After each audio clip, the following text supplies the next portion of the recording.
where the mind is without fear and the head is held high, where knowledge is free.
প্রিয় ছাত্রছাত্রীরা, গোটা ভারতবর্ষের সঙ্গে পশ্চিমবাংলা তথা মালদা করোনার দ্বিতীয় ঢেউ আছড়ে পড়েছে।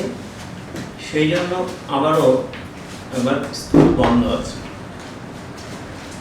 এই স্কুল বন্ধ থাকার জন্য তোমরা বাড়িতে বসে পড়াশোনা করছো ঠিক, কিন্তু পড়তে গিয়ে তোমাদের বেশ কিছু অসুবিধা হওয়ার কথা। আমার বিশ্বাস, আমার যেটুকু অভিজ্ঞতা সেটা দিয়ে আমি বুঝতে পারি যে কিছু কিছু জায়গায় কিন্তু অসুবিধা হওয়ার কথা। তো সেই অসুবিধা দূর করার জন্য মালদা জেলা প্রশাসন ই পাঠশালা বা অনলাইন ক্লাসের ব্যবস্থা করেছে। এই অনলাইন ক্লাসে কি হবে না, তোমরা বাড়িতে পড়তে গিয়ে যে যে জায়গাগুলোতে তোমাদের অসুবিধা হচ্ছে, তোমরা যদি এই অনলাইন ক্লাস বা ই পাঠশালা, মালদা জেলা ই পাঠশালা, এই ক্লাসগুলো যদি তোমরা দেখো বা ফলো করো, তাহলে দেখতে পাবে যে বাড়িতে পড়তে বসে তোমাদের যে জিনিসগুলো অসুবিধা হচ্ছে সেগুলো কিন্তু বেশিরভাগটাই দূর হয়ে যাবে, আমার বিশ্বাস পুরোটাই। সেই জন্য মালদা জেলা প্রশাসন এই অনলাইন বা টেলিভাইজ ক্লাস বা ই পাঠশালার ব্যবস্থা করেছে, শুধুমাত্র তোমাদের অসুবিধার কথা ভেবে। আমি বিশ্বজিৎ হালদার, ঋষিপুর উচ্চ বিদ্যালয়ে জীবন বিজ্ঞানের শিক্ষক। আমি আজকে তোমাদের জীবন বিজ্ঞান পড়াবো অষ্টম শ্রেণী ক্লাস 8 এর জীবন বিজ্ঞানের একটা চ্যাপ্টার, সেটা আলোচনা করবো, আমি পরে বলছি। তার আগে বলবো যে তোমরা ভালো থাকো, সুস্থ থাকো এবং বাড়িতে থাকো এবং এই অনলাইন ক্লাসগুলো দেখো, তাহলে দেখবে তোমাদের আর পড়াশোনার যে অসুবিধাগুলো সেই জায়গাগুলো দূর হয়ে গেছে। আবার বলি ছাত্রছাত্রীরা, তোমরা, আমি ক্লাস শুরু করার আগে তোমাদের বলছি যে তোমরা খাতা এবং পেন এটা সামনে রাখো, কারণ আমি পড়ানোর সময় যে জিনিসগুলো তোমাদের মনে হবে যেটা নোট ডাউন করার দরকার সেগুলোকে লিখে নেবে, কারণ তোমরা যখন বাড়িতে পড়বে, বই দেখে পড়বে, তাহলে দেখবে এই জিনিসগুলো কিন্তু তোমাদের কাজে লাগবে। ঠিক আছে, তোমরা রেডি হয়ে যাও, খাতা এবং কলমটা নিয়ে রেডি হয়ে যাও। তাহলে আজকে আমি ক্লাস 8-এর পরিবেশ ও বিজ্ঞান, তোমাদের যে বিষয়, সেই পরিবেশ এবং বিজ্ঞান, এটা দুটো অংশ আছে। তোমরা হয়তো বুঝতে পারবে না, কিন্তু এখানে দুটো অংশ আছে, কারণ বিজ্ঞান দুটো নিয়ে, একটা ভৌত বিজ্ঞান, একটা জীবন বিজ্ঞান। ভৌত বিজ্ঞান আছে 1 নাম্বার থেকে 5 নাম্বার চ্যাপ্টার, সেটা তোমাদের অন্য স্যার ম্যাডামরা আলোচনা করবেন। আমি তোমাদের যেটা করব সেটা হচ্ছে জীবন বিজ্ঞান পার্ট, যেটা তোমাদের চ্যাপ্টার 6 ষষ্ঠ অধ্যায় থেকে যেটা শুরু হয়েছে, অর্থাৎ জীবন বিজ্ঞানের প্রথম চ্যাপ্টার হচ্ছে তোমাদের পরিবেশ ও বিজ্ঞান বইয়ের যেটা ষষ্ঠ অধ্যায় সেটা। ঠিক আছে? তো সেই ষষ্ঠ অধ্যায়ে কি আছে না, তোমাদের যেটা আছে সেটা হচ্ছে জীবনের গঠন বা জীব দেহের গঠন। জীবনের গঠন বা জীব দেহের গঠন। তাহলে আমি এখানে একটা শব্দ পেলাম কি না, জীব দেহ। তাহলে জীব দেহ এটা বলতে গেলে প্রথমে আমাদের জানতে হবে যে জীব কি। তুমি তোমার আশেপাশে যে জিনিসগুলো বা বস্তুগুলো দেখতে পাও সেখানে দু রকমের জিনিস আছে। কিছু আছে যাদের আমরা বলি জীব, আর যারা জীব নয় তাদেরকে বলা হয় নির্জীব বা জড় বস্তু। এবার প্রশ্ন তোমাদের মনে হলো জীব কাদের, কিভাবে চিনবো যে আমার আশেপাশে যে জিনিসগুলো আছে সেগুলোর মধ্যে জীব কারা? কারা জীব না, জীব হচ্ছে তারা যাদের কিছু বৈশিষ্ট্য আছে, নির্ধারিত কিছু বৈশিষ্ট্য আছে যেগুলো দিয়ে আমরা তাদেরকে শনাক্ত করতে পারবো যে এরা হচ্ছে জীব। সেই বৈশিষ্ট্যগুলো কি? এক নাম্বার উত্তেজনায় সাড়া দেওয়া। এক নম্বর হচ্ছে উত্তেজনায় সাড়া দেওয়া। অর্থাৎ যদি জীব হয় তাহলে ওরা অবশ্যই উত্তেজনায় সাড়া দেবে। কিরকম? যেমন যদি ঠান্ডা লাগে কাঁপুনি দেবে, গরম লাগলে একটা হাঁসফাঁস ব্যাপার হবে, যদি তোমার আঘাত লাগে তাহলে তোমার ব্যথা অনুভূত হবে, যদি তোমার কষ্ট হয় তোমার কান্না পাবে, যদি তোমার আনন্দ হয় হাসি পাবে, তোমাকে যদি কেউ ঢিল ছুঁড়ে বা তোমাকে কেউ যদি আঘাত করে তোমার অনুভূতিটা স্পর্শ একটা অনুভূতি সৃষ্টি হবে, খিদে পেলে কান্না। তাহলে এই যে বিভিন্ন জিনিসের জন্য যারা তার প্রতি সাড়া দেবে, অর্থাৎ যেটাকে আমরা বলি উত্তেজিতা, অর্থাৎ উত্তেজনায় সাড়া দেওয়া। কিসের জন্য না, উদ্দীপক কিছু জিনিস আমি বললাম কি, সেটা চাপ, তাপ, স্পর্শ, ব্যথা, হাসি, কান্না, এইগুলো। তাহলে উদ্দীপক যদি দেওয়া যায় জীবকে তাহলে সে কি করবে, উত্তেজনায় সাড়া দেবে, অর্থাৎ যেটাকে বলা হয় উত্তেজিতা। ইংরেজিতে আমি বলি স্টিমুল্যান্ট এস আর, জীবেদের ক্ষেত্রে এস মানে স্টিমুল্যান্ট, একটু বুঝবে আমি ইংরেজিতে বলছি কিন্তু এগুলো দরকার হবে। স্টিমুল্যান্ট আর মানে হচ্ছে রেসপন্স, স্টিমুল্যান্ট রেসপন্স, অর্থাৎ যদি উদ্দীপক যদি প্রয়োগ করা হয় জীবদের তাহলে তারা উত্তেজনায় সাড়া দেবে। যে সকল বস্তু এটা করবে তাদের বলা হয় জীব। তাহলে এগুলো কাদের ক্ষেত্রে হয়? আমি বললাম যে মানুষ, তুমি ধরো তোমাকে যদি কেউ আঘাত করে, মারে বা চিমটি কাটে তাহলে তোমার ব্যথা লাগবে, ইস করে উঠবে। কেউ যদি তোমাকে একটা হাসির কথা বলে তুমি খিলখিল করে হেসে উঠবে, তোমাকে যদি একটা কষ্টের কথা বলে তোমার কষ্ট হবে, বা তুমি দৌড়াতে দৌড়াতে যদি পড়ে গেলে দেখবে তোমার ব্যথা লাগছে। ঠান্ডা যখন প্রচন্ড ঠান্ডা পড়ে আমাদের কাঁপুনি, ঠান্ডা অনুভূতি, তখন আমরা একটা গরম জামা পরি। আর যখন প্রচন্ড গরম হয় তখন আমরা ফ্যান চালাই কারণ গরম লাগছে। তাহলে এগুলো কাদের ক্ষেত্রে না, এগুলো আমাদের মানে মানুষ বা প্রাণীদের ক্ষেত্রে, আমরা যাদেরকে মানুষ, কুকুর, বেড়া সবারই এটা অনুভূত হয়। তাহলে কি শুধু জীব বলতে কি শুধু তাদেরকেই বোঝানো হচ্ছে, শুধু মানুষ না? জীব মানে হচ্ছে কিন্তু মনে রাখবে উদ্ভিদ এবং প্রাণী, এই দুটো মিলেই কিন্তু জীব। প্রাণীরাও উদ্ভিদরা দুটো মিলে জীব। তাহলে এতক্ষণ যে বললাম উত্তেজনায় সাড়া দেওয়া, সেটা আমি শুধু প্রাণীদের কথা বললাম। তাহলে তোমাদের মনে প্রশ্ন আসতে পারে যে স্যার তাহলে কি শুধু প্রাণীরা, আপনি বললেন যে উদ্ভিদ প্রাণী মিলে জীব, আবার আপনি যেটা বললেন যে উত্তেজনায় সাড়া দেওয়া আমরা দেখতে পাই শুধু প্রাণীদের ক্ষেত্রে, এটা তাহলে উদ্ভিদের ক্ষেত্রে কি হয় না?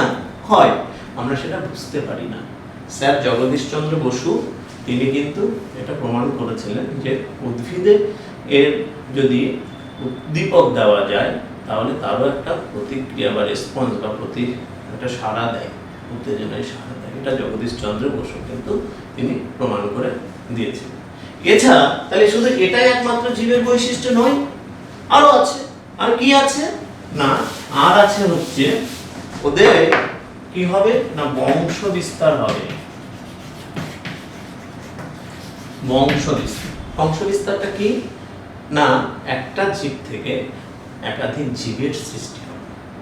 যেমন একটা আম গাছ থেকে আর একটা আম গাছ সৃষ্টি হচ্ছে, একটা মানুষ থেকে আর একটা মানুষ, গরু থেকে গরু, জাম গাছ থেকে জাম গাছ, এরা বংশ বিস্তার করবে কার মাধ্যমে?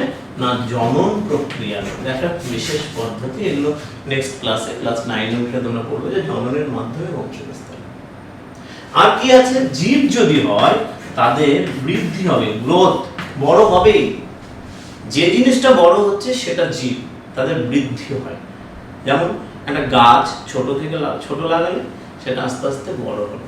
একটা প্রাণী, যে কোনো প্রাণী, সে তুমি ধরো তুমি তো ছোট্ট ছিলে যখন প্রথমে জন্মলে, আস্তে আস্তে বড় হয়ে গেলে তাহলে বৃদ্ধি হবে। তাহলে উদ্ভিদের বৃদ্ধি তাহলে বৃদ্ধি এটা করবে। আর কি হয় না জীব মানে চলাফেরা করতে পারবে। জীব মানে চলাফেরা করতে পারবে, মানে চলাফেরাকে ভালো কথায় বলা হয়, জীবনবিজ্ঞানের কথায় চলন ও গমন। এগুলো কিন্তু পরবর্তী ক্লাসে তোমরা উচ্চ ক্লাসে উঠলে এগুলো সম্পর্কে পড়বে। তাহলে কি দাঁড়ালো না জীব হলে এই বৈশিষ্ট্যগুলো দেখা যাবে। তাহলে এই বৈশিষ্ট্যগুলো যাদের আসবে তারা জীব। আমরা জানি আমাদের চারিপাশে বা তোমার চারিপাশে যে সকল বস্তু আছে তাদের মধ্যে যারা উদ্ভিদ এবং প্রাণী, তারা দুজনেই কিন্তু জীব, অর্থাৎ জীব, উদ্ভিদ এবং প্রাণী দুজনকে আমরা জীব বলি। কেন বলি না এরা এই বৈশিষ্ট্যগুলো দেখা যায়, অর্থাৎ জীবন আছে যার, প্রাণ আছে যার, সেই হচ্ছে জীব। আমাদের পরিবেশের মধ্যে উদ্ভিদ এবং প্রাণীর কিন্তু প্রাণ আছে, জীবন আছে, তাই সেটা হচ্ছে জীব। ঠিক আছে, তাহলে আমরা এখন বুঝে গেলাম যে জীবটা কি। এবার কি করব আমরা? তাহলে এবার আমরা সেই কি করব না জীব দেহের গঠন, আমাদের আজকে চ্যাপ্টার 6ষ্ঠ অধ্যায়, আমাদের পরিবেশ ও বিজ্ঞান এই বইটা আমাদের 6ষ্ঠ অধ্যায়, যেটা হচ্ছে জীব দেহের গঠন। এটা অ্যাকচুয়ালি হচ্ছে জীবন বিজ্ঞানের অংশ, প্রথম চ্যাপ্টার জীবন বিজ্ঞানের, কিন্তু তোমাদের বইয়ের পরিবেশ ও বিজ্ঞানের কিন্তু 6ষ্ঠ অধ্যায়, যেটা হচ্ছে জীব দেহের গঠন। তাহলে আমরা জীব দেখলাম, তাহলে এবার তার গঠন নিয়ে আলোচনা করব। তার গঠন নিয়ে আলোচনা করব। তাহলে একটা জীব, তাহলে আমি দেখো তোমাদের সামনে একটা গাছ নিয়ে এসেছি। আশা করি তোমরা সবাই এই গাছটাকে চেনো, সবাই চেনে এই গাছটাকে, ভালো করে দেখো। হ্যাঁ, তাহলে এই গাছটা যদি বলি কি কি নিয়ে গঠিত, মানে কি কি দেখা যাচ্ছে, তোমরা সবাই বলতে পারবে যে স্যার এটা তো পাতা, স্যার এটা তো কাণ্ড, স্যার এটা তো মূল। তার মানে বাইরে থেকে দেখলে আমরা একটা উদ্ভিদের মূল, কাণ্ড, পাতা, আরো কি থাকে, ফুল থাকে। কোনো কোনো উদ্ভিদে ফুল থাকলে ফল হবে। ঠিক আছে, এবার যদি মনে করো যে একটা প্রাণীর কথা বলি, তাহলে প্রাণীর আমরা বাইরে থেকে কি কি নিয়ে গঠিত যদি বলি, তোমাকে জিজ্ঞাসা করি কি বলবে? তুমি যা দেখতে পাচ্ছ প্রাণীটা, সাপোজ মনে করো তোমার কথা বলো, আমার কথা বলো, যে আমাকে দেখতে কি কি আছে, আমার মাথা আছে, হাত আছে, পা আছে, চোখ আছে, নাক আছে, কান আছে, দাঁত আছে, জিহ্বা আছে, এটা আমরা বাইরে থেকে দেখতে পাচ্ছি। ঠিক তেমনি আমাদের শরীরের ভেতরের মধ্যে যদি আমাদের কাটা যায়, ভেতরে কি দেখতে পাবো না কি আছে ওর মধ্যে, না পাকস্থলী আছে, ফুসফুস আছে, বৃক্ক আছে, মানে কিডনি ইংরেজিতে বলা হয়। তারপরে কি আছে, অগ্নাশয় আছে, যকৃৎ আছে, যেটাকে লিভার বলা হয়। এরকম বিভিন্ন জিনিস আছে, রক্ত আছে, লসিকা আছে, প্রচুর জিনিস নিয়ে কিন্তু আমাদের শরীরের মধ্যে, কিন্তু আমরা দেখতে পাই। তাহলে আমরা যেটা বলি যে এটা বাইরে থেকে দেখতে আমরা মূল, কাণ্ড, পাতা, ফুল, ফল উদ্ভিদের ক্ষেত্রে, আর প্রাণীর ক্ষেত্রে চোখ, নাক, মুখ, কান, হাত, পা, আর ভেতরে যদি একটু দেখি পেটের মধ্যে দেখলে সে বিভিন্ন জিনিস যেগুলো বললাম সেগুলো দেখতে পাই। ঠিক এটা নিয়ে গঠিত। তাহলে কি হলো জীব দেহ? আমরা দেখলাম যে বিভিন্ন কি নিয়ে গঠিত হলো না, তোমাদের একটা কথা বলবো, সেটা হচ্ছে আমি বলবো তন্ত্র। তন্ত্রটা কি না, তন্ত্রটা হলো একটা জীব বেঁচে থাকার জন্য প্রতিনিয়ত, প্রতি মুহূর্ত, জন্ম থেকে মৃত্যু অবধি তাদের বিভিন্ন কাজ করতে হয়। বেঁচে থাকা শারীরবৃত্তীয় কাজ করা হয়, বেঁচে থাকার জন্য যে কাজগুলো জীবদেহে সংগঠিত। সেই শারীরবৃত্তীয় কাজগুলো কি আছে না, সেই শারীরবৃত্তীয় কাজগুলোর মধ্যে যেমন উদ্ভিদ কি করে, খাদ্য তৈরি করে, তাই তো, ওরা খাদ্য তৈরি করে। এবার তুমি বলো প্রাণী কি করে না, প্রাণী খাদ্য খায়, কারণ এরা খাদ্য তৈরি করতে পারে না। তাহলে খাদ্য খায়, কেমন খাদ্য খায়, একটু কঠিন এবং জটিল, কারণ অন্যের কাছ থেকে ধার করে নেয়। উদ্ভিদে তৈরি করা খাদ্যগুলো প্রত্যক্ষ বা পরোক্ষভাবে প্রাণীরা গ্রহণ করে। ফলে এই খাদ্য খেলেই হবে না, এই খাদ্যটাকে কি করতে হবে, আমাদের শরীরের কি করতে হবে না অংশে পরিণত করতে হবে, তবে আমাদের শরীর ঠিক মতো থাকবে, গঠিত হবে, আমাদের স্বাস্থ্যবান হব আমরা। যে পদ্ধতিতে এটা হয় তোমরা পড়বে, তাকে কিন্তু বলে, আমি জাস্ট একটু করে বলছি, তাকে বলা হয় হচ্ছে পুষ্টি। খাবার খাবো, সেই খাবারটাকে হজম করব, সেই হজম করা খাবারটা আমাদের বিভিন্ন জায়গায় যাবে, তারপরে সেখানকার বৃদ্ধি হবে। আর কি পাবো না প্রয়োজনে কাজ করার জন্য আমরা শক্তি পাবো, পুষ্টি পাবো। তাহলে এই পুষ্টিটা কার কিভাবে হলো, কে করলো না প্রাণী দেহে বা মানুষের দেহে যে বলে একটা সিস্টেম, একটা তন্ত্রের মাধ্যমে ঘটছে, একটা তন্ত্রের মাধ্যমে ঘটছে, সেটাকে বলা হয় পৌষ্টিক তন্ত্র। তাহলে কি হলো, জীবদেহ, তাহলে এক নাম্বার বললাম পৌষ্টিক তন্ত্র নিয়ে গঠিত। যদি বেঁচে থাকতে হয় তাকে খাবার খেতে হবে, খাবার হজম করতে হবে, সেটাকে বিভিন্ন জায়গায় পাঠাতে হবে শরীরে, তবে সে বেঁচে থাকবে সুস্থভাবে, পুষ্টি হবে। এটা কি হবে না পৌষ্টিক তন্ত্রের মাধ্যমে। একটু মনে রাখবে যে পুষ্টি হবে হচ্ছে পৌষ্টিক তন্ত্রের মাধ্যমে, পৌষ্টিক তন্ত্রের মাধ্যমে হবে পুষ্টি। এবার কি হবে না, এবার এই যে খাবারগুলো আমার কোষে কোষে গেল, সেখান থেকে শক্তি লাগে। এই যে আমি কথা বলছি, হাত পা নড়াচ্ছি, তোমরা খেলাধুলা করো, দৌড়াচ্ছ, ছুটছো, এগুলোর জন্য শক্তি দরকার। শক্তি কখন পাবো, যে খাদ্যগুলো আমার কোষে কোষে গেল, সেই খাদ্যটাকে আমাকে ভাঙতে হবে, ভাঙলে তবেই খাদ্যের মধ্যে যে শক্তি আছে সেটা আমাদের কাজে আসবে। যার মাধ্যমে হবে সেটাও একটা তন্ত্র, সেটা হচ্ছে কি না সেটাকে বলা হয় শ্বসন তন্ত্র। খাদ্য মধ্যে শক্তিটা বাইরে বেরোবে এবং আমরা সেই শক্তির সাহায্যে কাজ করবো, তাই শ্বসন তন্ত্র। এটার মাধ্যমে কি হবে না, এটার মাধ্যমে শক্তি উৎপন্ন হবে। এই শ্বসন তন্ত্রটা কি কি নিয়ে গঠিত না, এই শ্বসন তন্ত্রটা গঠিত হচ্ছে ফুসফুস, আমাদের বহির্নাসরন্ধ্র মানে নাক, ভেতরে আছে অন্তর্নাসরন্ধ্র, তারপরে এখানে একটা নালী আছে যেটাকে শ্বাসনালী, আর ফুসফুস, এই নিয়ে হচ্ছে শ্বসন তন্ত্র বা শ্বাসতন্ত্র গঠিত। তাহলে এতগুলো জিনিস নিয়ে গঠিত। তারপর আর কি আছে না, এই যে বিভিন্ন জিনিসপত্র আমরা মুখ দিয়ে খাচ্ছি বা গ্রহণ করছি বা নাক দিয়ে অক্সিজেন নিচ্ছি, এটাকে সব জায়গায় পাঠাতে হবে। কোথায়? প্রত্যেকটা কোষের মধ্যে পাঠাতে হবে, অক্সিজেনটাকে পাঠাতে হবে, খাবারগুলো পাঠাতে হবে। কে নিয়ে যাবে? যে নিয়ে যায় সেটা একটা তন্ত্র, যার নাম হচ্ছে সংবহন তন্ত্র। এটা কি কি নিয়ে গঠিত না, এটা গঠিত হৃৎপিণ্ড বলে একটা যন্ত্র আছে আমাদের শরীরের মধ্যে, সবসময় এটাকে সংকুচিত প্রসারিত হচ্ছে, হৃৎপিণ্ড সেটাই প্রধান। আর কি আছে? একটা তরল পদার্থ আছে, সেটা কি না সেটা হচ্ছে রক্ত। আর সেই রক্তগুলো একটা পাইপের মধ্যে যায়, গোটা শরীরের মধ্যে ছড়ানো আছে। সেই পাইপটা কি না, সেই পাইপটাকে বলে শিরা ধমনী বলা হয়, রক্তবাহী নালী বলা হয়, রক্তকে বহন করে নিয়ে যায়। তাহলে এতগুলো জিনিস নিয়ে সংবহন তন্ত্র গঠিত। কি করছে না, বিভিন্ন জিনিসগুলো আমাদের শরীরের বিভিন্ন জায়গায় পৌঁছে দিচ্ছে, কোষে কোষে।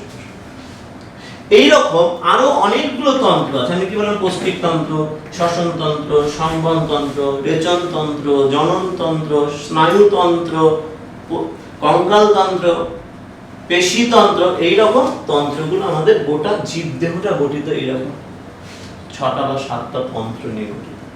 সেই তন্ত্রগুলো দেখলে আমি বললাম যে বিভিন্ন কাজের জন্যই, তোমরা নিশ্চয়ই খেয়াল করলে যে বিভিন্ন কাজ করছে, এক একটা তন্ত্রের মাধ্যমে এক একটা কাজ হচ্ছে বেঁচে থাকার জন্য, জীবের জৈবনিক প্রক্রিয়াগুলো করছে।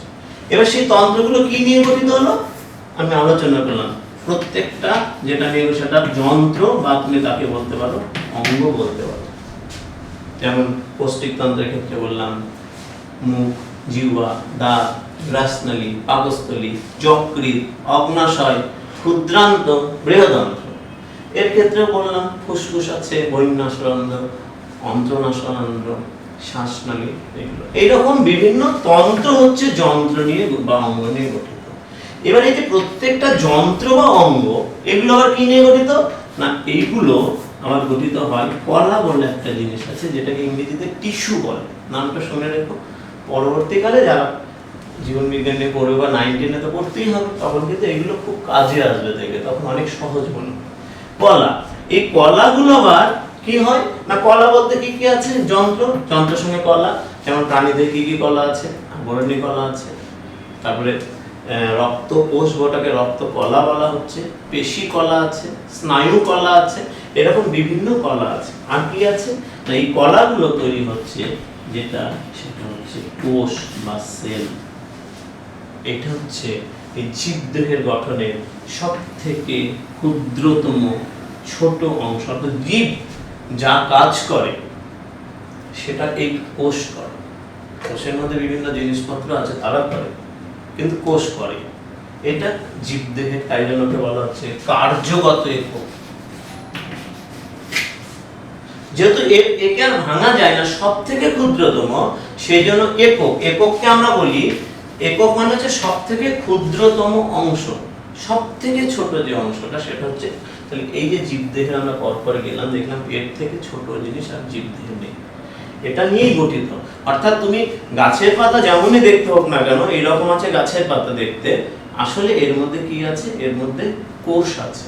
সেটা কি করে দেখবো আমরা আলোচনা করব, আগে এটা বলে নিই। তাহলে কোষ, তাহলে জীবদেহের কি হলো, এটা সব থেকে ক্ষুদ্রতম অংশ।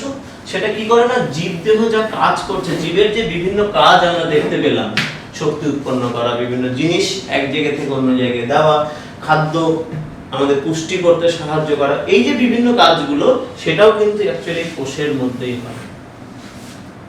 কিরকম, উদ্ভিদের ক্ষেত্রে যদি বলি, তাহলে আমরা বলি উদ্ভিদের কোথায় খাদ্য তৈরি হয়, পাতায়। পাতা অঙ্গকে আমরা বাইরে থেকে দেখতে পাই তাই, কিন্তু পাতায় হচ্ছে ঠিক এটা যেমন সত্যি, ঠিক পাতার মধ্যে এই কোষ আছে।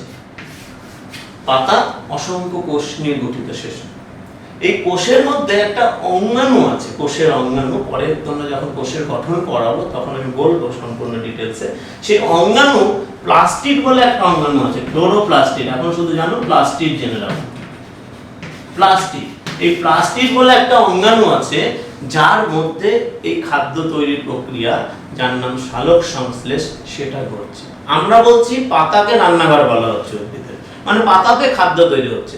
আসলে পাতার মধ্যে এই কোষ, কোষের মধ্যে একটা অঙ্গাণু প্লাস্টিড, তার মধ্যে খাদ্য তৈরি হচ্ছে। তাহলে সব থেকে কি হলো না, বললাম যে উদ্ভিদ খাদ্য তৈরি করে, কিন্তু দেখলাম যে উদ্ভিদের কোষ খাদ্য তৈরি। তাহলে উদ্ভিদ যা কাজ করছে বা প্রাণীরা যা কাজ করছে, সেটা আসলে প্রাণী কোষ বা উদ্ভিদ কোষের মধ্যে হচ্ছে, বা তারাই কাজ করছে। সেই জন্য তাকে বলা যায় কার্যগত। আবার আমি দেখলাম যে একটা গাছের পাতা যেমনই হোক, তাকে ভেতরে যা আছে, যেটা নিয়ে গঠিত, সেটা হচ্ছে কোষ, তাই এটাকে বলা হচ্ছে গঠনগত। তাহলে কি হলো, কোষ হলো জীবদেহের গঠনগত, কার্যগত একক। একক মানে হচ্ছে ক্ষুদ্রতম অংশ, মানে যাকে আর ভাঙা যায় না, একক। ঠিক আছে, তাহলে একক জীবদেহের গঠনের ক্ষুদ্রতম একক।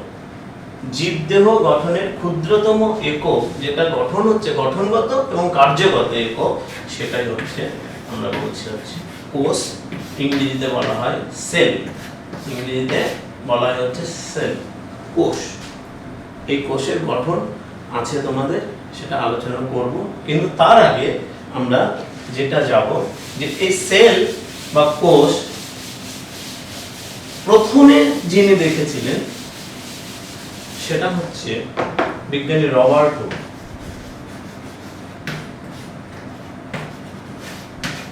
রবার্ট হুক তিনি প্রথম এই কোষ সম্পর্কে একটা ধারণা দিয়েছেন।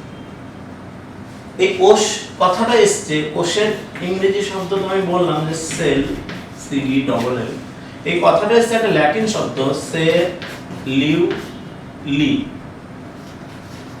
সেলুলি। এই কথাটা থেকে এসছে, মানে সেলুলি মানে হচ্ছে কুঠুরি, বলা হচ্ছে ঘর। ঘর বলতে পারো তোমরা, যে ঘর আমাদের থাকার যে জায়গা, সেটা হচ্ছে বলা হচ্ছে ঘর। সেটা ল্যাটিন শব্দ সেলুলি থেকে এসছে। এই সেলুলি, এই অংশটা দেখো সেল। রবার্ট হুক এনে ধারণা দিলেন রবার্ট হুক। তারপরে বিজ্ঞানী লিউয়েনহফ, তিনি কয়েক বছর পরে, এটা 1663 সম্ভবত, দেখে নেবেন আমাদের বই 1663। তারপরে এটা 1674 সালে বিজ্ঞানী লিউয়েনহফ, তিনি একদম কোষ সম্পর্কে একটা ভালো, সর্বপ্রথম সজীব কোষ সম্পর্কে একটা সুস্পষ্ট ধারণা দিলেন। ঠিক আছে, তাহলে আবিষ্কার ইতিহাসটা সংক্ষেপে একটা প্রশ্ন আসে কিন্তু, যে কোষ প্রথম কি আবিষ্কার করেছিল, কত সাল, তখন বলবে যে রবার্ট কোখ, তারপরে লিওনেল হক, তিনি এটা কাজ করেন। এবার কথা যে তোমাদের মনে প্রশ্ন আসতে পারে যে স্যার আপনি তো বললেন যে কোষ হচ্ছে ক্ষুদ্রতম একক, উদ্ভিদ হোক আর প্রাণী হোক তাদের দেহের সব থেকে ছোট যে অংশটা সেটা হচ্ছে কোষ, কিন্তু আমরা তো স্যার আপনি এখনই দেখালেন যে এই গাছটার যে পাতা স্যার এরকম দেখতে, কাণ্ডটা এরকম দেখতে, মূল এখানে দেখতে পাচ্ছি স্যার এইরকম আছে, তাহলে এখানে কোষটা কোনটা, এটা তো অনেক বড় আমরা দেখতে পাচ্ছি। আসলে কোষকে আমরা খালি চোখে দেখতে পাই না, এর মধ্যে কোষ দিয়েই গঠিত, প্রচুর কোষ, কোটি কোটি কোষ নিয়ে এক একটা করে অঙ্গ গঠিত হয়েছে। পাতার মধ্যে কোটি কোটি কোষ আছে, কাণ্ডের মধ্যে কোটি কোটি কোষ আছে, নিয়েই কিন্তু কাণ্ডটা গঠিত হয়েছে। ক্ষুদ্রতম একক বললো, এবার কত ক্ষুদ্র সেটা, এত ক্ষুদ্র যে ক্ষুদ্রটাকে আমরা খালি চোখে দেখতে পাই না, এত ছোট। কি তাহলে কার সাহায্যে দেখবো আমরা, কিভাবে দেখবো, বুঝবো কি করে যে আমি যেটা বলছি যে সেটা সত্যি, এটা আমরা বুঝবো কি করে স্যার একটু যদি বলেন। তো কোষ এত ছোট, তুমি যতটা ভাবছো তার থেকেও ছোট। সেই কোষকে দেখার জন্য একটা যন্ত্র আছে যাকে বলে অণুবীক্ষণ যন্ত্র। ইংরেজিতে তোমরা নিশ্চয়ই অণুবীক্ষণ যন্ত্রের নাম না, বাংলাতে তো অনেক সময় শুনি, মানে বলি না আমরা বাংলাটা, ইংরেজিটাই চলে আসে, মাইক্রোস্কোপ।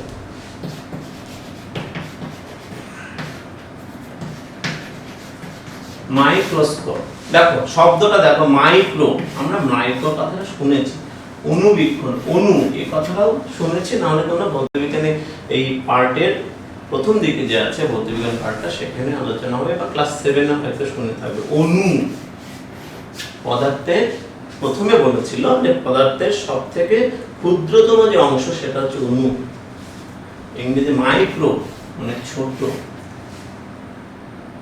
তাহলে যে যন্ত্রের সাহায্যে আমরা কোনো জিনিসকে, ছোট জিনিসকে বড় দেখাই, সেটাই হচ্ছে অণুবীক্ষণ যন্ত্র। তাহলে অণুবীক্ষণ যন্ত্র, এবার বলতে পারো যে স্যার আতশ কাচ আমরা তো স্যার বড় দেখাই, তুমি যতটা আতশ কাচের সাহায্যে বড় দেখবে, সেই বড়তে একটা কোষকে তুমি দেখতে পাবে না, সেটাকে কোষ এত ছোট, বললাম যে তুমি কল্পনাও করতে পারবে না যে কত ছোট, তুমি যতটা ভাবছো তার থেকে অনেক গুণ ছোট। সেটাকে অনেক বড় করে দেখলে তবে আমরা মোটামুটি চোখে দেখতে পাবো।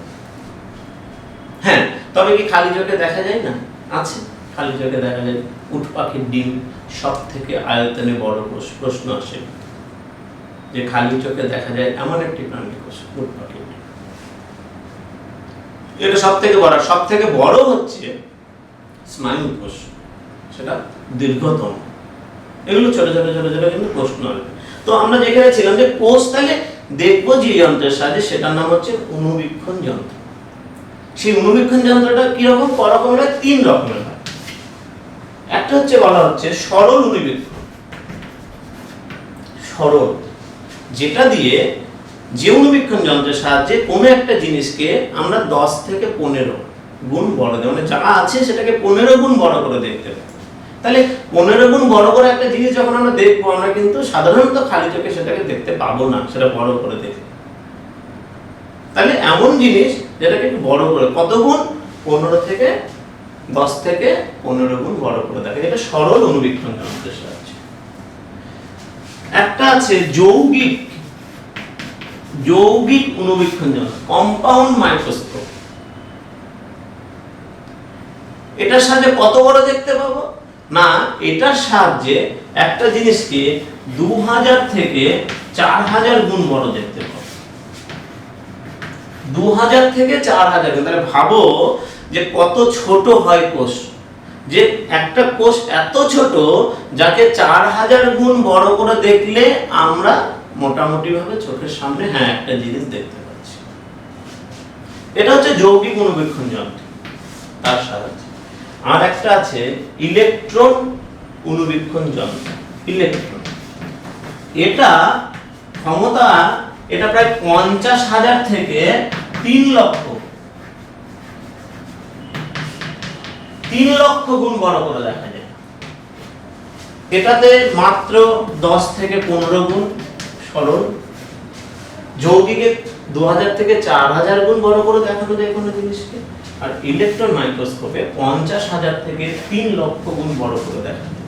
তার মানে কত ছোট জিনিস আছে, কত ছোট কোষ আছে কোন জীবের দেহের কোন একটা কোষ, যাকে এতগুণ বড় করে দেখলে তবে সেটাকে আমরা মোটামুটি ভাবে দেখতে পাই।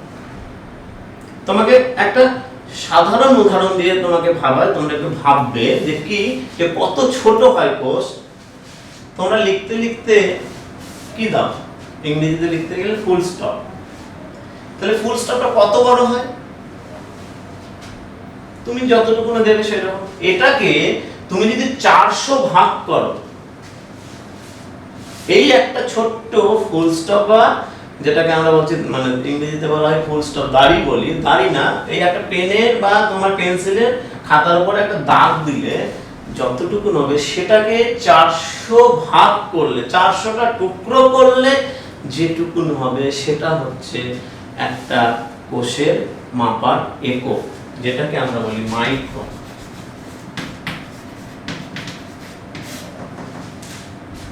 কোষ মাপার একক মানে কত ছোট। এই মাইক্রনটা কি, মাইক্রনটা যেমন আমরা দৈর্ঘ্য মাপার জন্য কি ব্যবহার করি, মিটার, কিলোমিটার, তার থেকে ছোট হলে কি হয় সেন্টিমিটার, তার থেকে ছোট হচ্ছে কি মিলিমিটার। যেমন ওজনের জন্য আমরা করি কি টন, মেট্রিক টন, কিলোগ্রাম, গ্রাম, সেন্টিগ্রাম, মিলিগ্রাম। আমরা এইটুকুও জানি যে কত সোনা মিলিগ্রামে মাপা, এত ছোট, এত অল্প ওজন। তার থেকেও ছোট দৈর্ঘ্য আছে, মিলিমিটারের থেকেও ছোট, 1 মিলিমিটার আমরা তাও ঠিক মতো মাপতে পারবো, কিন্তু তার থেকেও ছোট কি না মাইক্রন। তার থেকেও ছোট আছে অ্যাংস্ট্রম। এগুলো সব কোষ মাপার একক।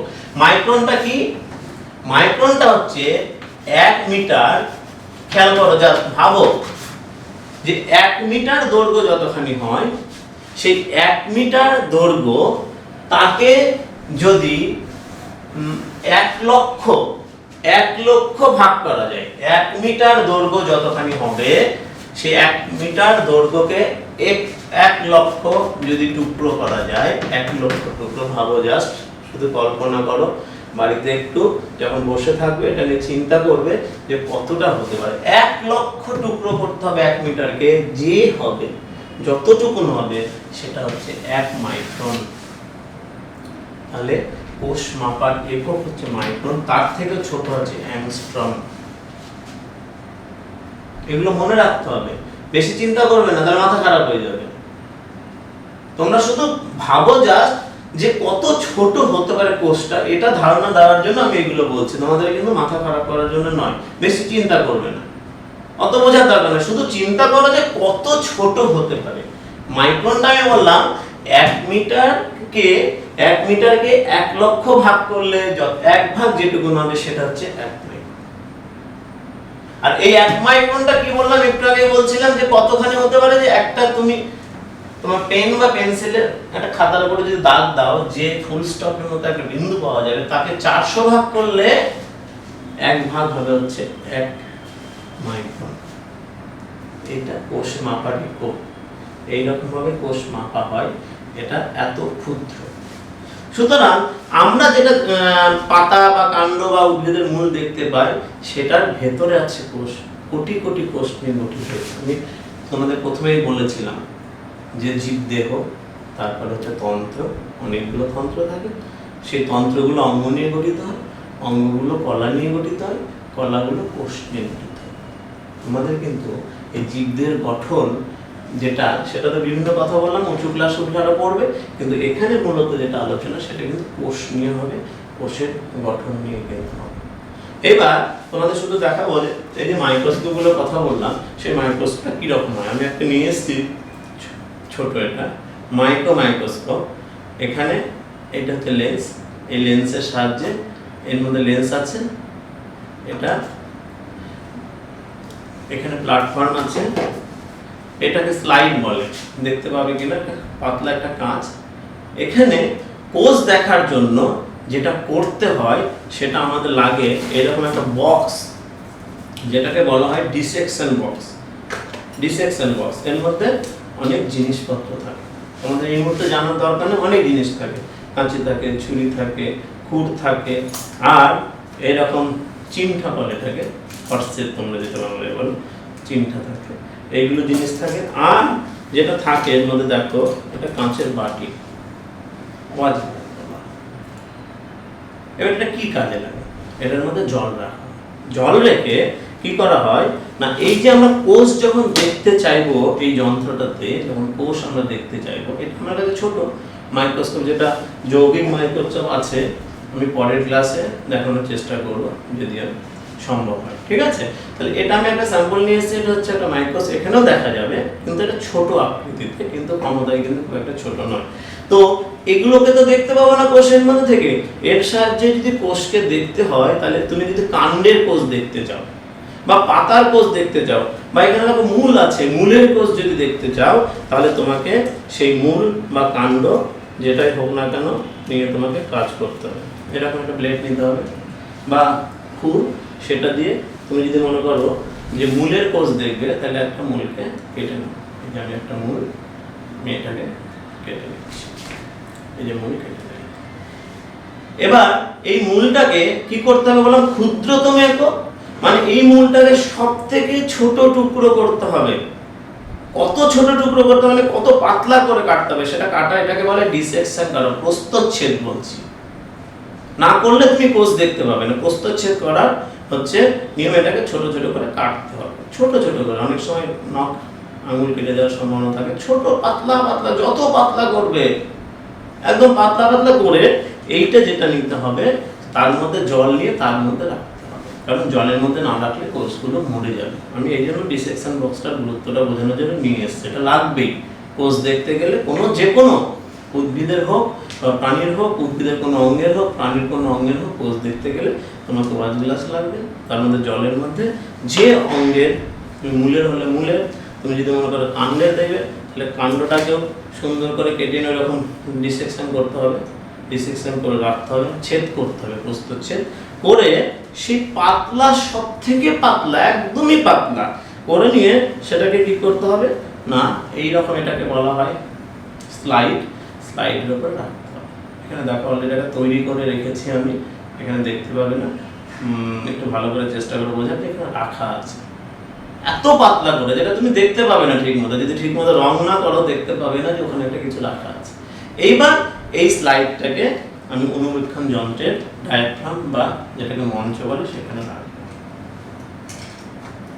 রেখে আমি অ্যাডজাস্ট করব। এখানে একটা সুইচ আছে আমার, লাল আলো দেখা যাচ্ছে, সুইচটা দিলে আলোটা পাবো ওখানে। এবার উপরে চোখ দিয়ে দেখলে ভেতরে যে আমি স্লাইডটা রেখেছি, সেই স্লাইডে যে জিনিসটা আছে সেই জিনিসের কোষগুলো কিন্তু আমরা দেখতে পাবো। তাহলে এটাতে আমার মাত্র এখানে যে লেন্সটা লাগানো আছে সেটা 10x মানে 10 গুণ বড় দেখাচ্ছে। আমি কি বললাম, তাহলে এটা সিম্পল সরল মাইক্রোস্কোপ আমার, তাহলে এটা 10 থেকে 15 গুণ।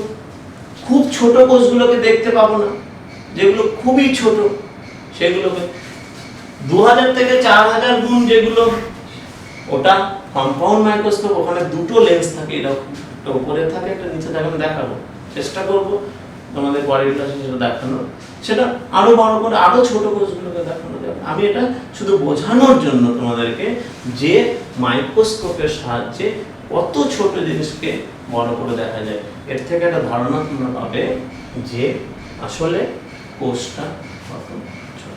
বুঝতে পারলে? আপাতত এইটুকুনি থাকবে কোষ সম্পর্কে ধারণা।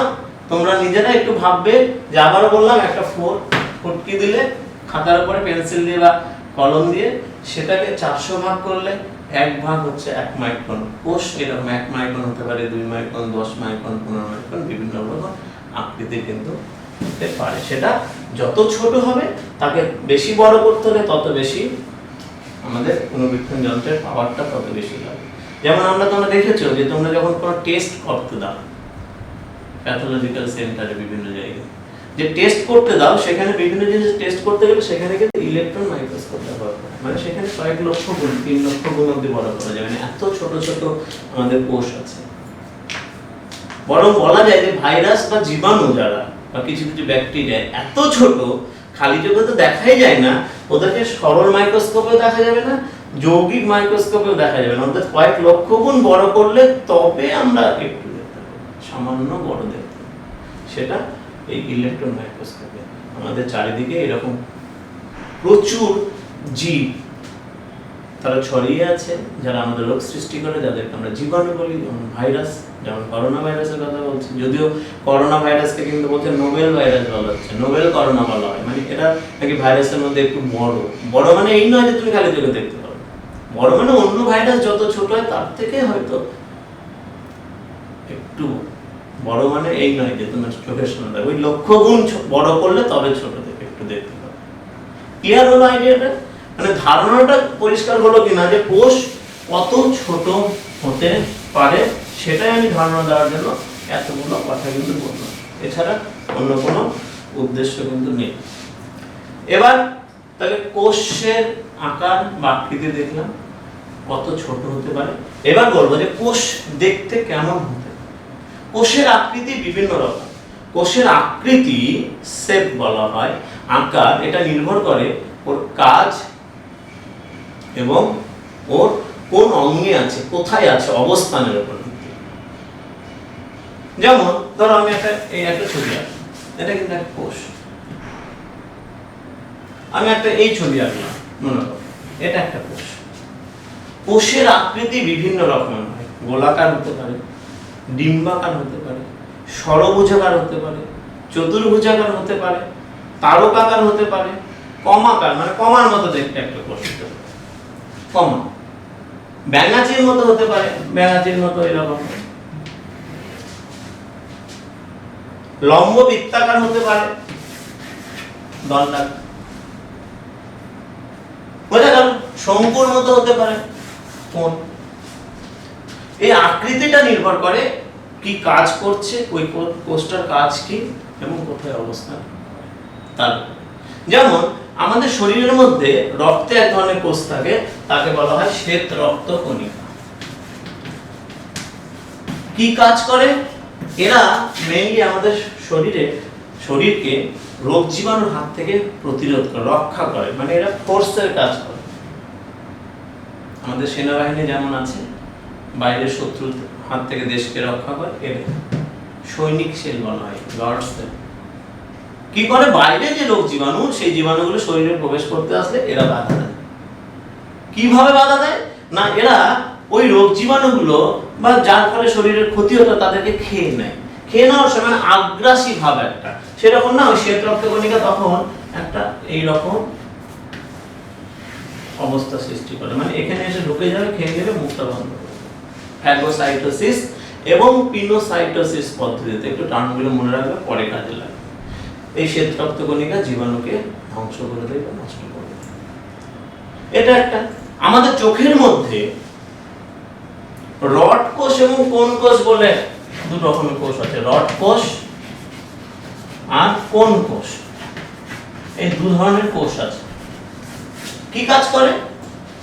না, এরা কাজ করে হচ্ছে, রড কোষ হচ্ছে মৃদু আলো, মানে অল্প আলোতেও আমরা দেখতে পাই, আমরা আমাদের থেকে কুকুর বিড়াল ভালো দেখতে পাই, কারণ ওদের রড কোষ। এটা কি না, দণ্ডাকার, এরকম লম্বা লম্বা, এই লম্বা লম্বা কি আছে, রড কোষ আছে, এরকম লম্বা লম্বা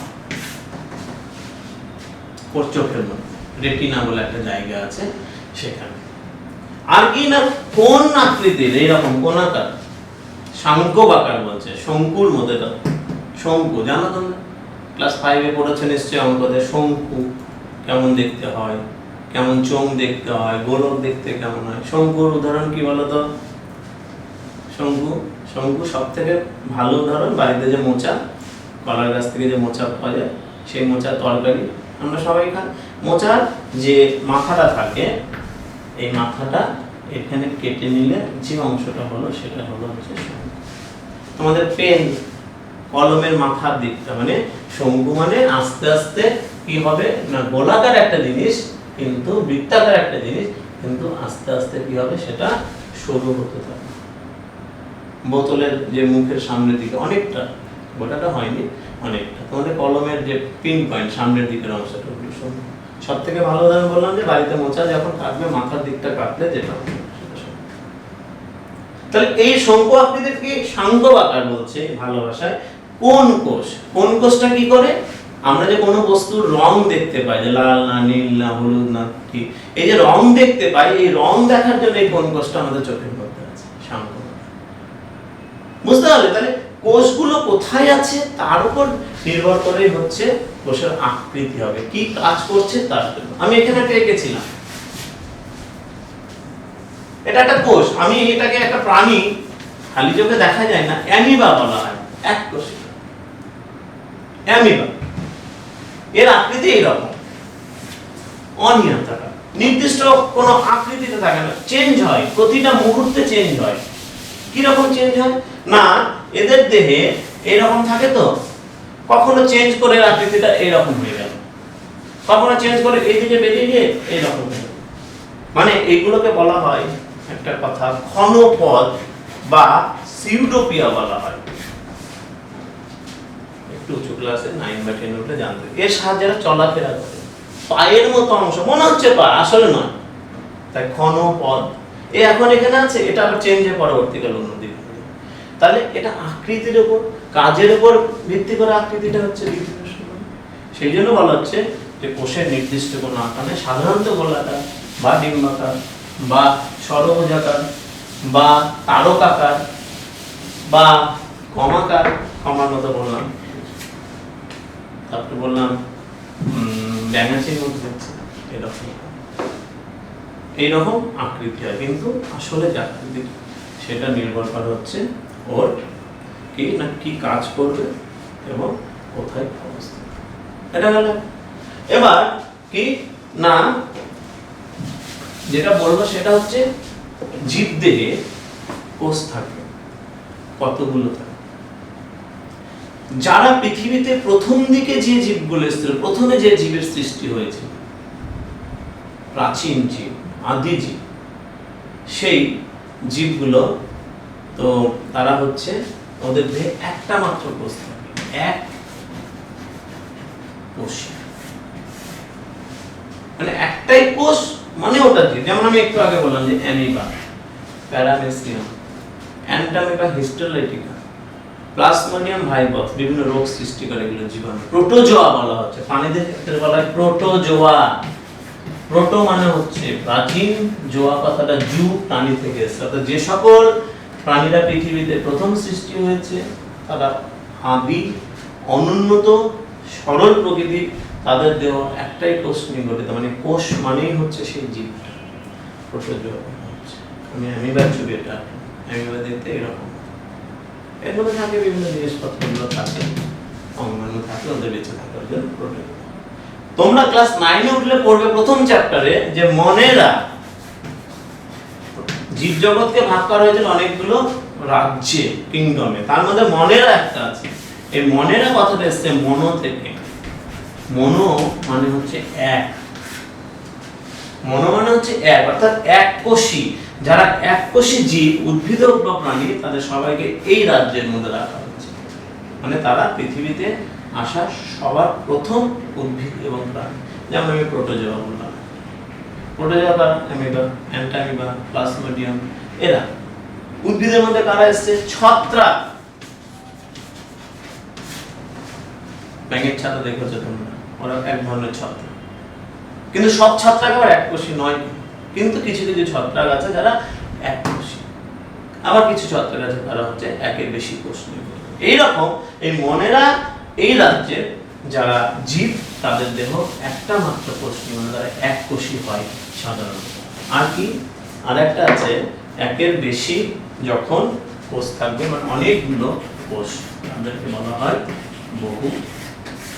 দেখো নামটাই বহু, অনেক কোষ নিয়ে গঠিত, লক্ষ লক্ষ কোটি কোটি কোষ নিয়ে গঠিত। যেমন আমি তোমাকে একটু আগেই বললাম তোমাদেরকে যে বিভিন্ন উদ্ভিদ, এখন যে সকল উদ্ভিদগুলো আছে সেই উদ্ভিদগুলো প্রচুর, এরা হচ্ছে প্রতিটা অঙ্গ এদের কোটি কোটি লক্ষ লক্ষ কোষ নিয়ে কিন্তু গঠিত। ঠিক আছে, এরা হচ্ছে এককোষী এবং বহু কোষী। যারা উন্নত জীব তারা হচ্ছে বহু কোষী। এবার তোমাদের যেটা একটু জানা দরকার, যে আমরা জীবদেহের গঠন করছি, তো আমি জীবদেহ থেকে শুরু করে কোষ অবধি এসেছিলাম। তাহলে কোষ অনেকগুলো কোষ যখন একত্রিত হয় তখন তাকে বলা হয় কলা, ইংরেজিতে বলা হয় টিস্যু। এটা হচ্ছে সেল, আর এটা হচ্ছে কলা। অনেকগুলো কোষ একত্রিত হলো, হয়ে একটা কাজ যখন করবে সেখানে। এবার অনেকগুলো কলা একত্রিত হয়ে যখন কাজ করবে তখন বলে কলা তন্ত্র, টিস্যু সিস্টেম। বলেছিলাম তোমাদের যে সিস্টেমের কথা বলেছিলাম, সেটা হচ্ছে টিস্যু সিস্টেম, এটা উদ্ভিদের কথা বলছি। এবার কলা তন্ত্র, এই কলা তন্ত্র নিয়েই কিন্তু অনেকটা অঙ্গ গঠিত হবে জীবদেহে, আর অঙ্গ নিয়েই হবে জীব উদ্ভিদের। এটা বড় সব থেকে আমরা যেটা বলি, তাহলে এটা আমাদের আলোচনার বিষয়। এটা হলে এগুলোও তো গঠন হচ্ছে, এগুলো নিয়েও তো জীবদেহ গঠিত হচ্ছে, সেই জন্য আমি এগুলোকে একটু তোমাদের বলে শোনাচ্ছি বা আলোচনা করছি। এবার একটা উদ্ভিদের দেহে যে কলা কত রকম হতে পারে, আর কলা দু রকম হয়। কলা কলা কত রকমের হয় না, কলা হয় হচ্ছে দুই রকম। কি কি? ভাজক কলা আর হচ্ছে স্থায়ী।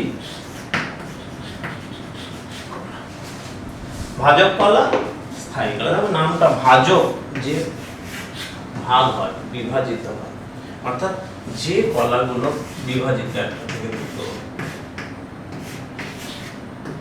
দুটো থেকে চারটে ভাঙতেই থাকে। তাহলে বুঝতেই পারছো কোষের সংখ্যা বৃদ্ধি পাচ্ছে, মানে কোষের সংখ্যা বৃদ্ধি পেলেই সেই জীবের বৃদ্ধি হবে। এই যে একটা গাছ ছোট থেকে আস্তে আস্তে বড় হচ্ছে, কেন হচ্ছে? কারণ ওর ভেতরে যে কলা, ভাজক কলাগুলো বিভাজিত হয় এবং আস্তে আস্তে সেটা বড় হয়। যেমন কি একটা কুড়ি আছে, কুড়িটা আস্তে আস্তে ফুটে ফুলে, কেন ফুটলো? কারণ ওর ভেতরে কুড়ি অবস্থায় যতগুলো কোষ ছিল সেই কোষগুলো বিভাজিত হয়, আস্তে আস্তে বড় হয়, তাহলে সেটা ফুলে পরিণত হয়। তাহলে ভাজক কলা, এগুলো তাহলে বোঝা যাচ্ছে বৃদ্ধির জন্য হয়, বড় হওয়ার জন্য সেখানে ভাজক কলা হয়। বিভিন্ন রকমের আছে, অগ্রস্থ ভাজক কলা, পার্শ্বস্থ ভাজক কলা, নিবেশিত ভাজক কলা আছে। স্থায়ী কলা, স্থায়ী কলা কত না, স্থায়ী কলা হচ্ছে দু রকম, একটা সরল স্থায়ী কলা আর একটা হচ্ছে জটিল স্থায়ী কলা। সরল স্থায়ী কলা, জটিল স্থায়ী কলা। এই সরল স্থায়ী কলাকে, সরল স্থায়ী কলাটা কি না, সরল স্থায়ী কলা হচ্ছে সরল স্থায়ী কলা। এটা কি? এরা হচ্ছে তিনটে হয়, ঠিক আছে?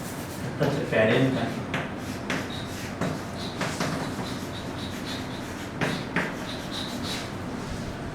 একটা কোলেনকাইমা, আর একটা স্ক্লেরেনকাইমা।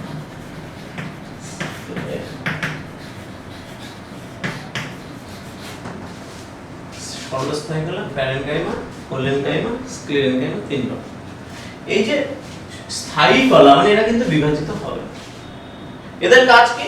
এই প্যারেনকাইমা এই কলা বিভিন্ন জিনিস সঞ্চিত রাখতে সাহায্য করে, বিভিন্ন জিনিস সঞ্চিত রাখতে সাহায্য করে। এর মধ্যে এটা মেইনলি উদ্ভিদের দেহে কিন্তু দেখা যায়। আবার বলছি, এটা উদ্ভিদ যে কোষ, সেই উদ্ভিদ কলা সম্পর্কে কিন্তু বলছি। এরা বিভিন্ন জিনিস সঞ্চয় করে রাখতে সাহায্য করে। আর কি? কোলেনকাইমা, এরাও দৃঢ়তা প্রদান করে, শক্ত উদ্ভিদের যে জায়গাগুলো, যান্ত্রিক দৃঢ়তা সেগুলো।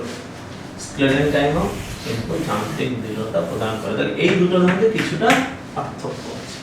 এই কোলেনকাইমা এরা হচ্ছে অনিয়মিতভাবে স্থূল, পড়বে পরে অনিয়মিতভাবে স্থূল। মনে করো এরকম একটা আছে কোষ, এগুলো এখানে যদি কোথাও এখানে মোটা, কোথাও ওটা মোটা, কোথাও এখানে মোটা, এরকম অনিয়মিততা।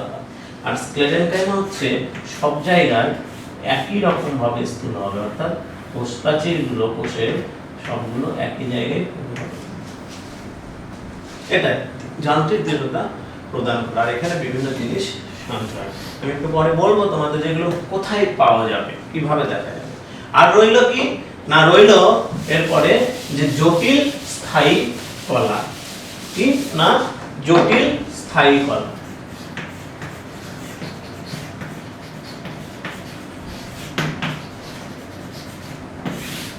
জটিল স্থায়ী কলা কি দুটো হয়, একটা হচ্ছে জাইলেম, আর একটা হচ্ছে ফ্লোয়েম। এরা কোথায় পাবো উদ্ভিদে? না এরা উদ্ভিদের সংবহন কলাতন্ত্র বলে এদের। সংবহন অর্থাৎ মূল থেকে যে জল এবং জলে দ্রবীভূত খনিজ লবণ যারা পাতায় পৌঁছাচ্ছে সেটা হয় হচ্ছে জাইলেম, এই সংবহন কলার মাধ্যমে। আর পাতায় তৈরি খাদ্য যারা উদ্ভিদের বিভিন্ন জায়গায় ছড়িয়ে দিচ্ছে সেটা হচ্ছে এই ফ্লোয়েম কলার মাধ্যমে। এটা হচ্ছে জটিল স্থায়ী কলা। এবার তোমাদের যেটা বলবো সেটা হচ্ছে যে কি না এরা উদ্ভিদের দেহের কোন একটা অঙ্গে কিভাবে এরা সাজানো থাকে, বিস্তার করে। কিরকম? ধরো উদ্ভিদের যদি আমি মূল, কাণ্ড, পাতা যাই দেখি না কেন, আমি এই যে কলাগুলো কিভাবে থাকবে, আমি যে বললাম কয়েকটা তন্ত্র গঠন করে, তার মধ্যে আছে একটা ত্বক কলাতন্ত্র। তন্ত্র কলা নিয়ে কলাতন্ত্র, সেই ত্বক কলাতন্ত্র। ত্বক কলাতন্ত্র কি না ত্বক অর্থাৎ উদ্ভিদের বিভিন্ন অঙ্গের বাইরের দিকে যে অংশটা থাকে, বাইরের দিকে সেটাকে ত্বক। আমাদের গায়ের উপরে কি চামড়া থাকে, ত্বক বলি ওটাকে। উদ্ভিদেরও তাই থাকে, উপরে যে চামড়া বা ছাল থাকে সেটা হচ্ছে ত্বক কলাতন্ত্র। কি নিয়ে গঠিত হয় না প্যারেনকাইমা, এই যে প্যারেনকাইমা কোষ। স্ক্লেরেনকাইমা থাকতে পারে, তার উপরে থাকতে পারে। অর্থাৎ এটা হচ্ছে বহিঃস্তক, এপিডার্মিস। তার নিচে কাণ্ডের ক্ষেত্রে সাধারণত, মূলের ক্ষেত্রে দেখা যায় না, কাণ্ডের ক্ষেত্রে তার নিচে আর একটা স্তর থাকে যেটাকে বলা হয় হচ্ছে অধস্তক। এই বহিঃস্তক এবং অধস্তক এটা মিলেই হচ্ছে ত্বক কলাতন্ত্র। সেখানে প্যারেনকাইমা এবং কোলেনকাইমা কিন্তু কোষ থাকে। ঠিক তারপরে আরেকটা আছে যেটা আদি কলাতন্ত্র। আদি কলাতন্ত্র, এই আদি কলাতন্ত্রটা কি না এই ত্বক কলাতন্ত্রের পরে থেকে শুরু হয়ে অনেকটা জায়গা বিস্তার করে, এর মধ্যে বিভিন্ন প্যারেনকাইমা, কোলেনকাইমা, অনেকগুলো স্তর, বহু স্তর বিশিষ্ট। এটাকে কর্টেক্স বলা হয় বা বহিঃস্তর। এটা বহিঃস্তক, এটা হচ্ছে বহিঃস্তর। এর মধ্যে যে প্যারেনকাইমা কোষগুলো থাকে তারা বিভিন্ন জিনিস সঞ্চয় করে রাখে। কি সঞ্চয় করে রাখে? যেমন আমি একটু আগে বলছিলাম যে এর মধ্যে ক্লোরোফিল বা ক্লোরোপ্লাস্টিড এর মধ্যে থাকে, যার জন্য এটা সবুজ হয়। বিভিন্ন খাদ্য সঞ্চয় করে রাখে এর মধ্যে। যেমন ধরো মূলা, বিট, গাজর, এরা যে মূলটাই তো, এটা মূল থাকে প্রধান মূল। অন্যান্য গাছের ক্ষেত্রে মূলের ক্ষেত্রে কি হয় না এর মধ্যে খাদ্য জমা হয়ে থাকে, খাদ্য জমা হয়ে এটা মোটা হয়ে একটা বিশেষ আকৃতি গঠন করছে। সেই খাদ্যগুলো কিন্তু জমা থাকে এই প্যারেনকাইমার কোষে। আর কি থাকে? বিভিন্ন রেচন পদার্থ, অর্থাৎ যেগুলো দরকার নেই উদ্ভিদের ক্ষেত্রে, অপ্রয়োজনীয়, সেগুলো কিন্তু এর মধ্যে জমা থাকে। বিভিন্ন তৈল, তেল, যেসব গাছ থেকে তেল পাওয়া যায় সেই তেলগুলো কিন্তু। আর কি থাকতে পারে? জলজ উদ্ভিদ যারা জলে ভেসে থাকে, যেমন কচুরিপানা, পদ্ম, তাদের ক্ষেত্রে কি হয় না তাদের ক্ষেত্রে এই কোষগুলোতে বায়ু থাকে। বায়ু থাকে তাদের ক্ষেত্রে এই কোষগুলোতে। এই কোষগুলোতে বায়ু পূর্ণ থাকে। এই বায়ুপূর্ণ প্যারেনকাইমা কোষকে বলা হয় এয়ারেনকাইমা। এয়ার মানে হচ্ছে বায়ু, সেই এয়ার ভর্তি থাকে, তাই একে বলা হয় হচ্ছে এয়ারেনকাইমা। আর যখন ক্লোরোফিল থাকে তাকে বলে ক্লোরেনকাইমা। ক্লোরেনকাইমা, ক্লোরোফিল থাকে তাই একে বলা হয় ক্লোরেনকাইমা। আর বায়ু থাকলে তাকে বলে এয়ারেনকাইমা। তোমরা জানোই যে এয়ার থাকে জন্য ওটা ফাঁকা থাকে, আর ওটা হালকা হয়, হালকা হয় জন্যই এটা কিন্তু কি হয় না জলে ভাসতে হয়। ক্লোরোফিল থাকে তাই ক্লোরেনকাইমা, সেখানে খাদ্য তৈরি করতে সাহায্য। এইরকম ভাবে উদ্ভিদের কোষগুলো নিয়ে কলা, কলাগুলো নিয়ে কলাতন্ত্র হয়ে মূল, কাণ্ড, পাতা, ফুল, ফল সৃষ্টি করে। যেমন উদ্ভিদের ক্ষেত্রে আছে ঠিক কিন্তু তেমন প্রাণীদের ক্ষেত্রে কিন্তু এরকম বিভিন্ন বলা কিন্তু থাকে। ঠিক আছে, তাহলে তোমরা আজকে মেইনলি যেটা পড়ালাম সেটা হচ্ছে কোষ সম্পর্কে একটা আকার সম্পর্কে ধারণা দেওয়া, কোষটা কি সেটা, কোষ নিয়ে কলা, কলা নিয়ে কলাতন্ত্র, কলাতন্ত্র নিয়ে যন্ত্র থেকে জীবদেহ সেটা, কোষকে কিভাবে মাপি আমরা সেটা, কোষকে কিভাবে দেখি কোন যন্ত্রের সাহায্যে সেটা কিন্তু বললাম, কোষের আকৃতি কেমন সেটা পড়েছি। ঠিক আছে, পরের দিন আমরা এই চ্যাপ্টারে যে পরের যে অংশটুকু আছে কোষের গঠন সেটা সম্পর্কে আলোচনা করব।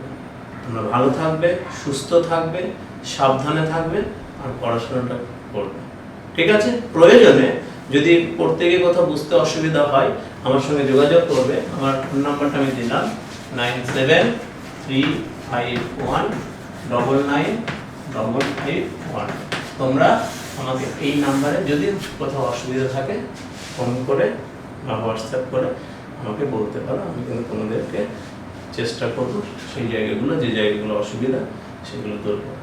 আশা করি যদি ঠিকমতো তোমরা ক্লাসটা করো কোথাও অসুবিধা থাকার কথা নয়। তারপরেও বলছি যদি কোথাও অসুবিধা থাকে আমার এই নাম্বারে আমাকে যোগাযোগ করতে পারো, আমাকে বলতে পারো, হোয়াটসঅ্যাপ করতে পারো, আমি তার উত্তরটা তোমাদেরকে বুঝিয়ে দেবো। আবারও বলছি, ভালো থাকবে, সুস্থ থাকবে, সাবধানে থাকবে। ওকে।